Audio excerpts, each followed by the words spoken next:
அனைவருக்கும் வணக்கம். இன்றைக்கும் நான் ஒரு பரிசு பொருளை தான் உங்களுக்கு காட்டப் போகிறேன். வேகமாக 2025ஆம் ஆண்டு வந்த பரிசு பொருட்களை காட்டி முடிக்கணுன்ற பேரவாள் இருக்கிறேன். உங்களோட காட்டி மகிழும் போது அது எனக்கு ஒரு பெரும் மகிழ்ச்சியாக இருக்குது. அதோட அந்த பரிசு தந்தவரை நான் ஒரு மதிப்பு கொடுக்குற மாதிரி, ஒரு மதிப்பளிக்கிற மாதிரி என் மனநிலை இருப்பதால் தான் நான் உங்களோடு அதை பகிர்ந்து கொள்கிறேன். நீங்களும் மற்றவர்களுக்கு பரிசு கொடுக்கும் பொழுது அவர்களுடைய உள்ளம் எப்படி மகிழும்ன்றதையும் புரிஞ்சு கொள்றதுக்கு வாய்ப்பாக இருக்கும்.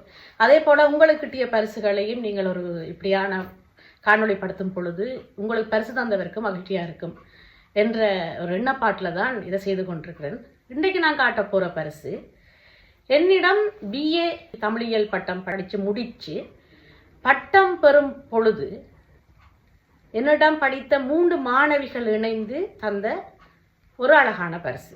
தமிழ் மொழி கற்றதாலேயோ என்னவோ அவர்கள் தமிழுக்கு உரிய அல்ல தமிழின் அடையாளமாக இருக்கிற இன்று உலகத்தில் தமிழின் ஆண்டுக்குரிய, அதாவது தமிழ் புத்தாண்டு இவரை வைத்துத்தான் உருவாக்கப்பட்டது.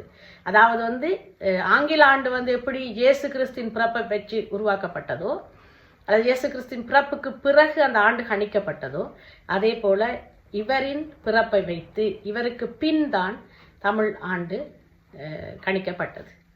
இன்றைக்கு 2057ஆம் ஆண்டு தமிழுக்குரிய ஆண்டாக இருக்கிறது.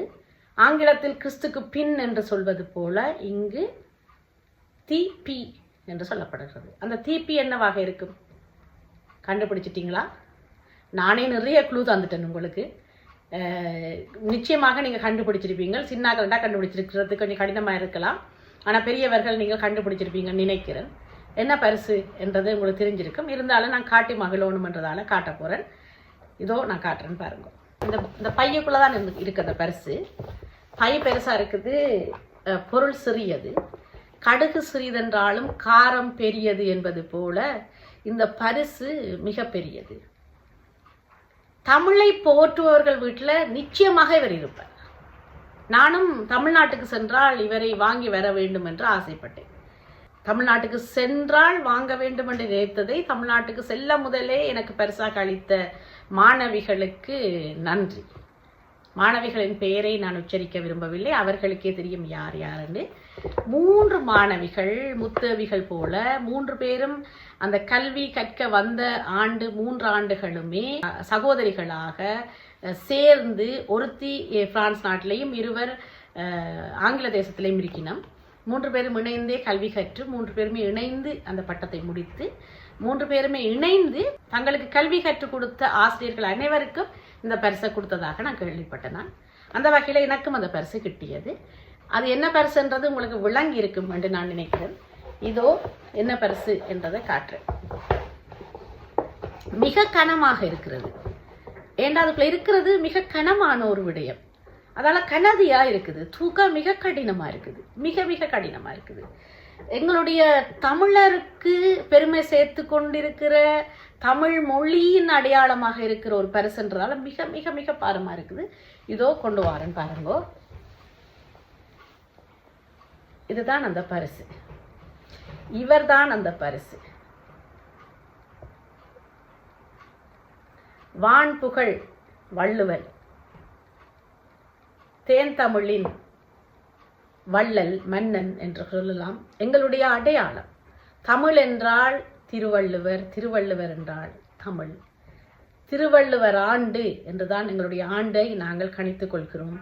திருவள்ளுவருக்கு முன், திருவள்ளுவருக்கு பின் என்று நாங்கள் சொல்லுகிறோம்.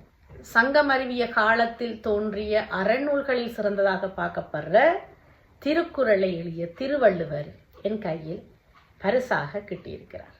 தமிழ் கற்றுக் கொடுத்ததால் தமிழையே பரிசாக தந்த அந்த தமிழ் மாணவிகள் 3 நன்றி. மிக சிறப்பான பரிசு, மிக அழகான பரிசு, தமிழை போற்றும் பரிசு. தமிழர்கள் அனைவர் வீட்டிலும் இருக்க வேண்டிய முக்கியமானவர் இவரும்.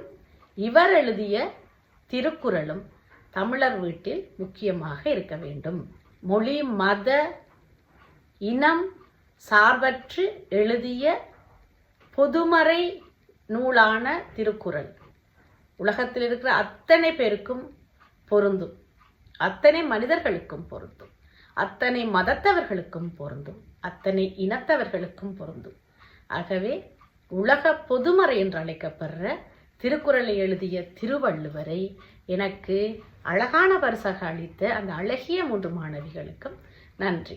இந்த பரிசு உங்களுக்கும் பிடிச்சிருக்கும்னு நினைக்கிறேன். இந்த பரிசை பற்றி உங்களோட கருத்தை போடுங்க. வணக்கம்.